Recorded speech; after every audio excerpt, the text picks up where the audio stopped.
Yes, I forgot to live stream, so now we have to again. Hello everyone. My name is Tungan, but you can call me Elizabeth. Today I'm very happy to be here to write the English by myself, and with my written read, I have to divide three parts. Part one, I will review what the teacher had taught us, and part two we will reading, and the last is listening. And today we learned about meaningful, meaningless, meaning, mean, meaningful, meaningless, meaning. For example, it mean that this book is very meaningful. This story has many meaningless. This story has many meanings, and your house is meaningless. And I will what I want to say that you should try again and again. You try to repeat one word many times. I want to say you must say again and again. Sometimes you think it's meaningless, but it's very meaningful. And what happy teacher says is very meaningful, but you say you're speaking in meaningless.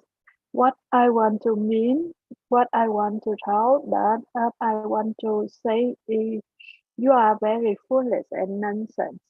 What I mean is you are very foolish. Yeah. And we study about the structure. I'm not sure. I wanted to say that I believe that you shouldn't use I don't know, I can't do it because it's very low energy. And when the other hear about this word, they feel low energy, no, energy, no, energy, yes, energy. Yeah, this is the this is the lesson what I have studied. I haven't. I have just studied, and now we have to read something. Yes,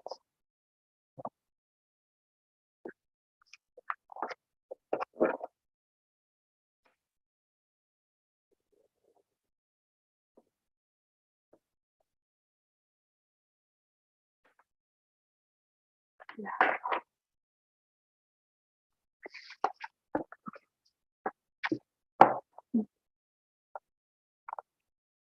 And today I'm feel backstage, so I have to chườm đá nóng, chườm gan. So I will try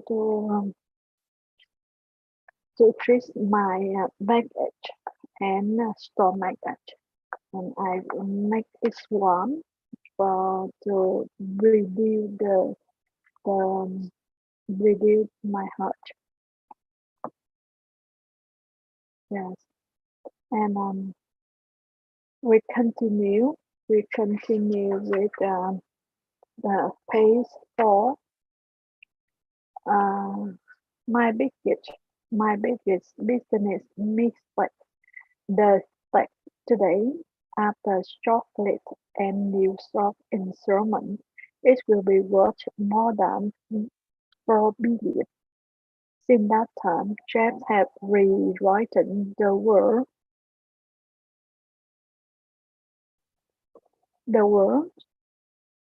uh, world, and one of its best-known individuals, Amazon had achieved a market value in excess of 1 trillion, which which more than for 840,000 full and a part-time employee to earn employee in early 2020. One of the world's best-known brand names is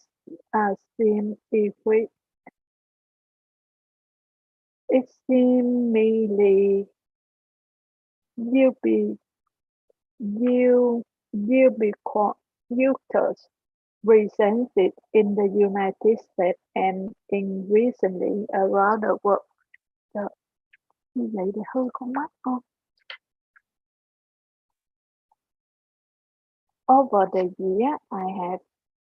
Over the year, I had come to know Chef a fair bit, and I had interviewed him on a few occasions. One was in a private setting with Bill Gates. At the first time, these two neighbors and business leaders had been interviewed jointly. I wish there were a recording or transcript. It was probably my favorite interviewer ever. In addition to be an extraordinary leader, Chef is an extraordinary interviewee, engaging, frank, insightful, self-deprecating, wise, and interesting, a rare combination. Everyone wants to know how Chef built Amazon and become so successful in such a relatively short period. He revealed a few stories in this interview held in September 2019 in Washington, D.C.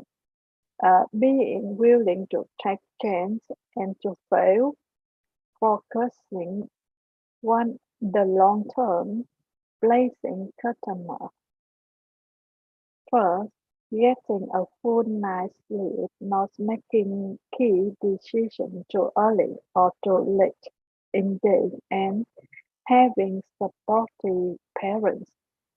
Um, if only followed that pa- pattern were enough, there would be many more Jeff Bezos and Amazon. I think there was some other ingredient as well. One unit to that volume. David Robertson, your stock is actually up 70% this year, 2018. Is there one thing you think is responsible for that, or several? Wait a moment, I will change another hearing because my hearing is low. Yes.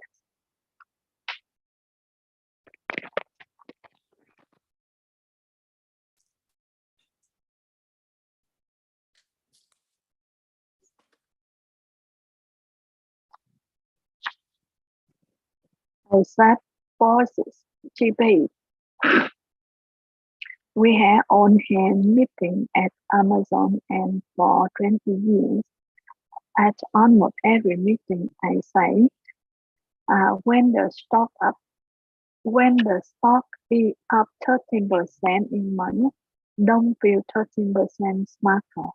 Because when the stock is down 30% in a month, it's not going to feel so good to feel 30% dumber. That's what happens. Warren Buffett bring up on the time the rich Benjamin Graham quote that the short run to stock market is the voting machine. In the long run, it's a waging machine. What you need, what you need, what you need to do the operate your company knowing that um, it's it let it be rich, never spend any time thinking about the daily stock price. I don't. And DR, as a result, we have become the wealthiest men in the world. Is that the title you really wanted? Chibi, I have I have never showed this title. It will find being the second wealthiest person in the world. I would much rather they said inventor Jeff Bezos or entrepreneurs Trappers or father Trapper. Those things are much more meaningful to me. Those things are much more meaningful to me. I own 16% of Amazon. Amazon worth roughly 1 trillion. That means we have built uh, 840 billion of wage for other people. I believe so powerful in the ability to enter renew real capti- capitalism and free market to slow so many of the world's problems. It's all of them, but so many of them. You live in Washington State near Seattle. The man who was the richest man for about 20 years is named Bill Gates. What is the li-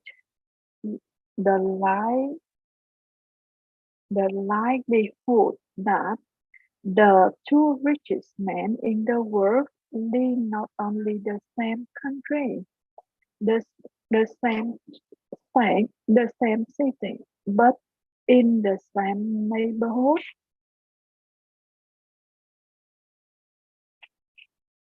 Not only, but in the same neighborhood. There's something in that neighborhood we should know about. Are there any more houses for sale there? I saw Bill not too long ago, and we were talking about the world richest man thing. I basically said, "You're welcome." He immediately turned to me and said, "Thank you." Media, Medina is the rich title support of Seattle. Uh, I dislocated a million in Seattle because good place to recruit talented people from. That did turn out to be true, so it's not complete coincidence. Talk to me about your approach to building and decision making. Everything I ever done has started small. Amazon started with a couple of people. Blue Origin, his aerospace film, started with the 5 people. The budgets of Blue Origin were very, very small. Now it's a budget approach 1 billion.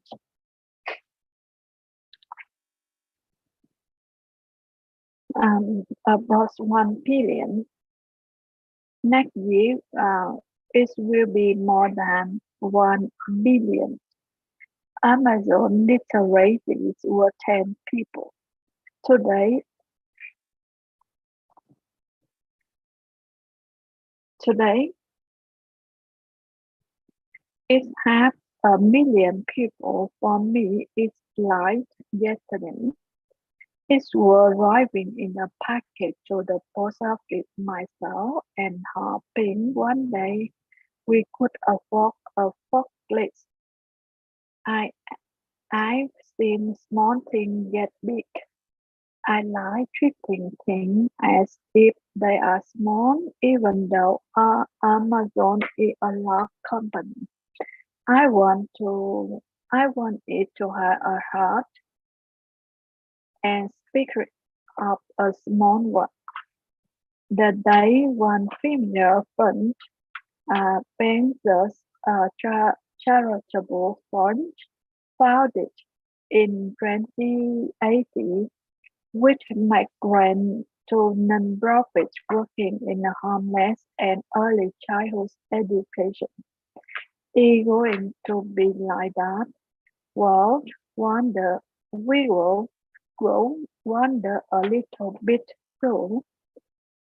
Mm, we have some very basic idea of what we want to do, but I believe in the power of the wandering. All my bad decisions in business and in life have been made with heart, intuition, um, gut, not analysis. When you can make a decision with analysis, you should do so. But it turns out in life that your most important decisions are only made within instinct. Intuition takes place. I talk so often to other CEOs and founders and entrepreneurs, and I can tell that even though they are talking about customer, they really focusing on competitor. It's a hard advantage to any company if you can stay focused on your customer in instead of your competitor. And I think that it will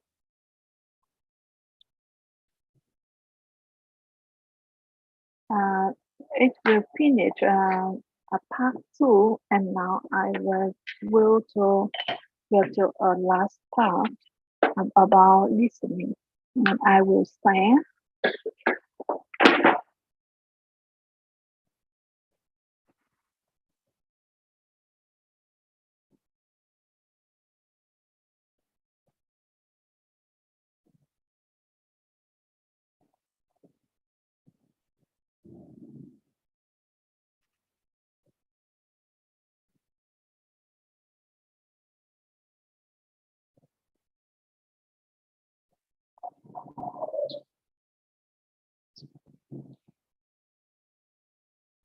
Section 1. Good morning, Kenton Festival box office. How can I help you? Oh, good morning. I'm coming to Kenton for a few days holiday next month, and a friend told me there's a festival. She gave me this number to find out about it. That's right. The festival begins on the 16th of May and goes on till the 19th. Oh, that's great. I'll be there from the 15th till the 19th. So, could you tell me the programme, please? Well, on the first day, there's the opening ceremony in the town centre. People start gathering around 2 o'clock to get a good place to see from, and the events will start at 2:45 and finish about 5:30. Okay, thanks. I'll make sure I get there early to get a good spot. The festival will be officially opened by the mayor. He'll just speak for a few minutes, welcoming everyone to the festival. All the town councillors will be there, and of course lots of other people. Right. Then there'll be a performance by a band. Most years we have a children's choir, but this year the local army cadets offered to perform, and they're very good. After that, a community group from the town will perform a play they've written themselves, just a short one. It's about Helen Tungate. I don't know if you've heard of her. I certainly have. She was a scientist years ago. That's right. She was born in Kenton exactly 100 years ago, so we're celebrating her centenary. I'm a biologist, so I've always been interested in her. I didn't realise she came from Kenton. Yes. Well, all that will take place in the afternoon, and later, as the sun sets, there'll be a firework display. You should go to the park to watch, as you'll get the best view from there. And the display takes place on the opposite side of the river. It's always one of the most popular events in the festival. Sounds great. And what's happening on the other days? There are several events that go on the whole time. For example, the students of the Art College have produced a number of videos, all connected with relationships between children and their grandparents. That sounds interesting. It makes a change from children and parents, doesn't it? Exactly. Because the Art College is in use for classes throughout the festival, the videos are being shown in Handsworth House. How do you spell the name? Handsworth.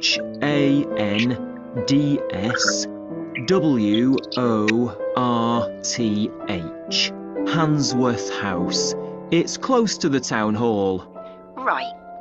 Now, let me see, what else can I tell you about? Are there any displays of ballet dancing? I'm particularly interested in that, as I do it as a hobby. There isn't any ballet, I'm afraid, but there'll be a demonstration of traditional dances from all round the country. Well, that'd be nice. Where's that being held?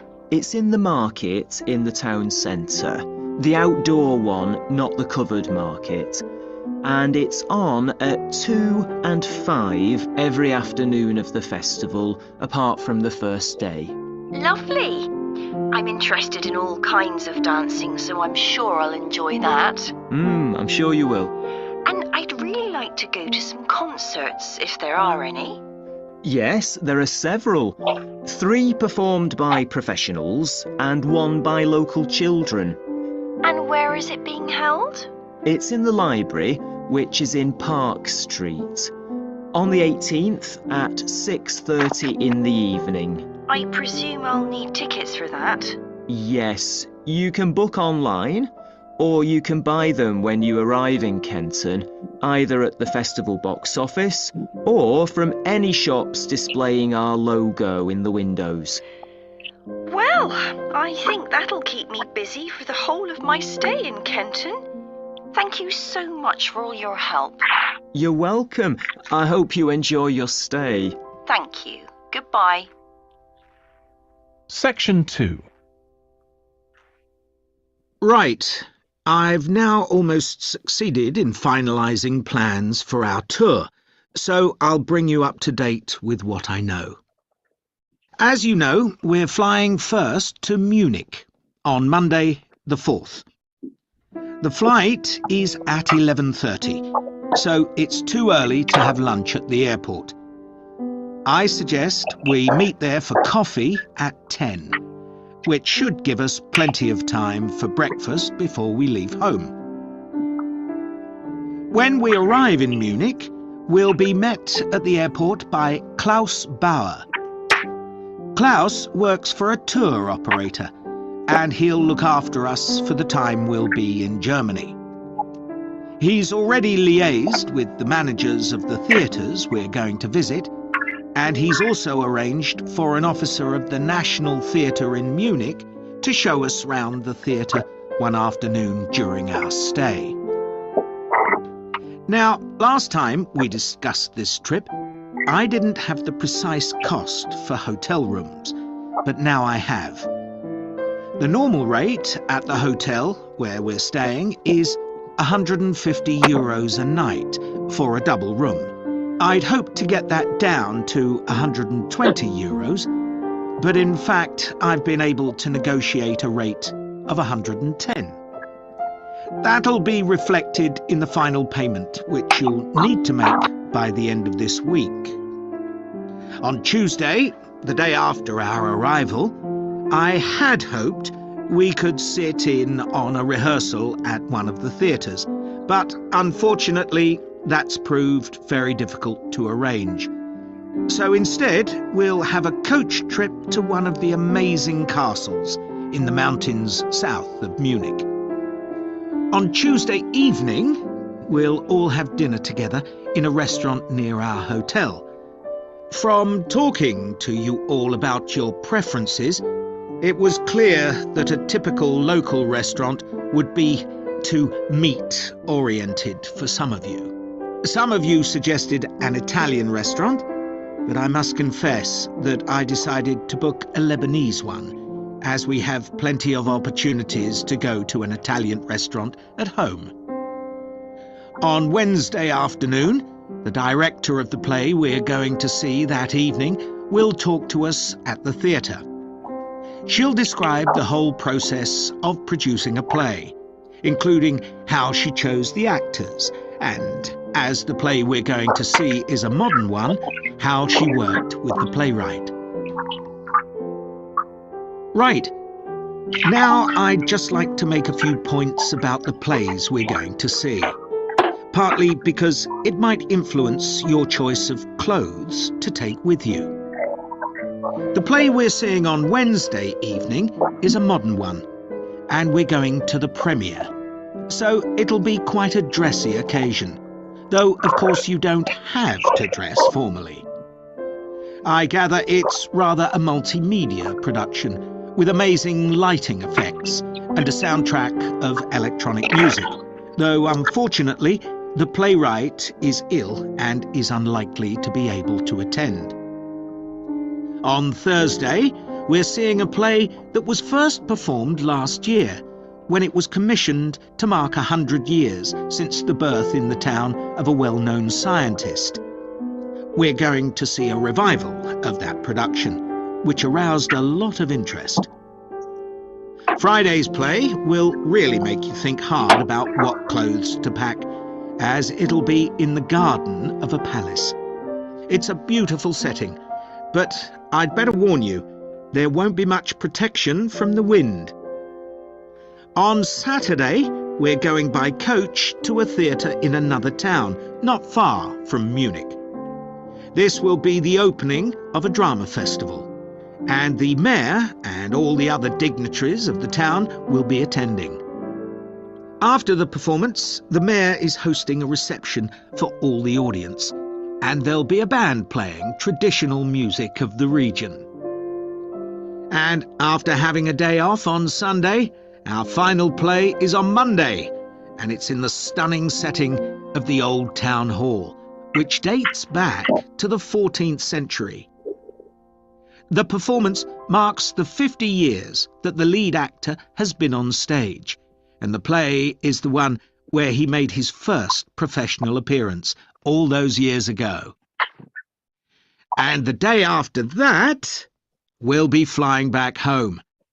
Now, have you got any questions before I move? Section 3. Oh, good morning. You must be James. I'm Beth Cartwright. Please call me Beth. Thank you. Now, as this is your first tutorial since you started on the Scandinavian Studies course, I'd like to find out something about you. Why did you decide to take this course? Well, my mother is Danish, and although we always lived in England, she used to talk about her home a lot, and that made me want to visit Denmark. We hardly ever did, though. My mother usually went on her own. But whenever her relations or friends were in England, they always came to see us. I see. So I assume you already speak Danish, one of the languages you'll be studying? I can get by when I talk to people, though I'm not terribly accurate. Now, you probably know that you'll spend the third year of the course abroad. Have you had any thoughts about that? I'm really looking forward to it. And although Denmark seems the obvious place to go because of my family connections, I'd love to spend the time in Iceland. Oh, I'm sure it can be arranged. Do you have any plans for when you graduate? A lot of students go on to take a master's degree. I think the 4 years of the undergraduate course will be enough for me. I'm interested in journalism, and I quite like the idea of moving to Scandinavia and writing for magazines. I'd find that more creative than translating, which I suppose most graduates do. Okay. Now, how are you finding the courses you're taking this term, James? Well, I'm really enjoying the one on Swedish cinema. That'll continue next term. But the one on Scandinavian literature that's running at the moment will be replaced by more specialized courses. Oh, and by the way, if you're interested in watching Danish television programs, there's going to be a course on that the term after next. That sounds good. Have you started thinking about the literature paper that you have to write in the next few weeks? Yes, my first choice would be to do something on the Icelandic sagas. The trouble with that is that a lot of people choose that topic, and it can be difficult to get hold of the books you'll need. Why not leave that for another time? Right. You might find modern novels or 19th century playwrights interesting. I've read or seen several plays in translation, so that would be a good idea. Fine. I'll put you down for that topic. Right. So what would you advise me to aim at in the paper? First, I suggest you avoid taking one writer and going into a great deal of detail.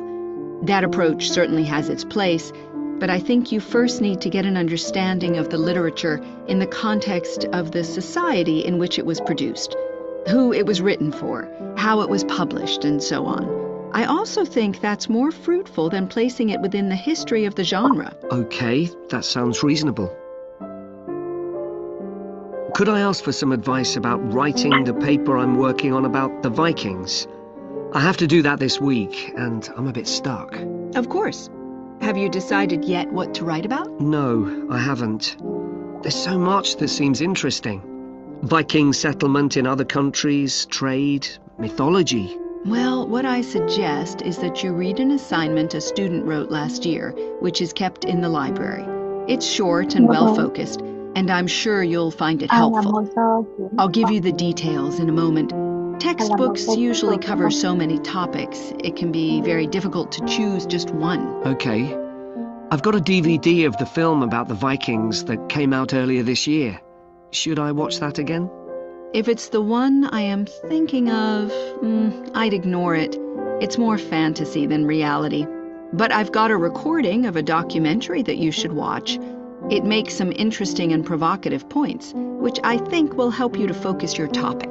Right. So then, should I work out an outline? Yes, just headings for different sections at this stage. And then you should start looking for suitable articles and books to draw on, and take notes which you organize according to those headings. I see.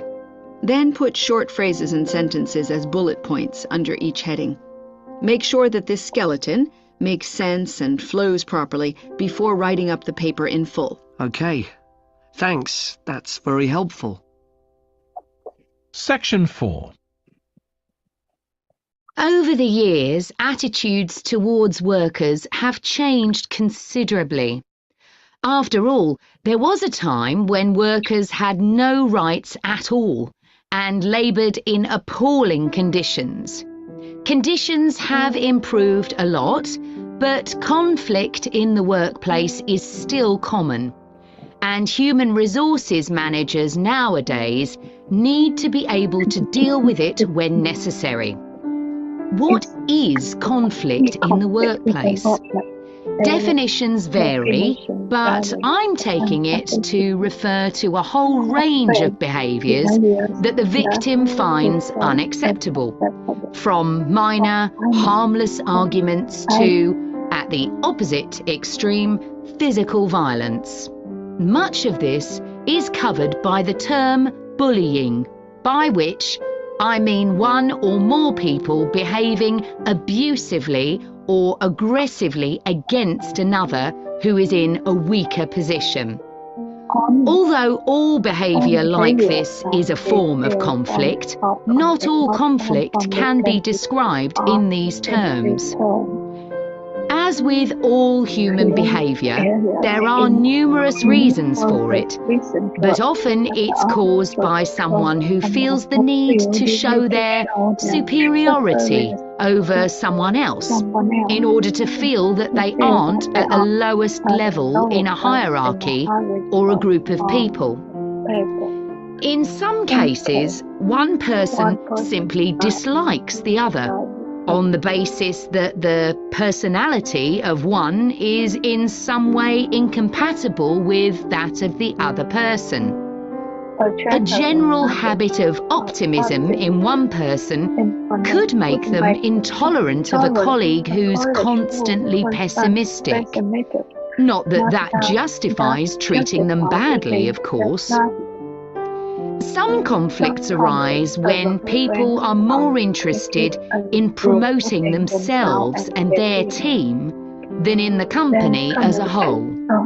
These conflicts are called structural and could come about, for example, when a sales team believe they are the only people in the business who do any useful work and look down on behind-the-scenes administrators. Conflict obviously affects the individuals concerned. The situation is likely to be very stressful for victims, resulting in their absence from work, possibly for months. For the company, if no effort is made to deal with conflict, it can spiral out of control and even lead to the breakdown of the business.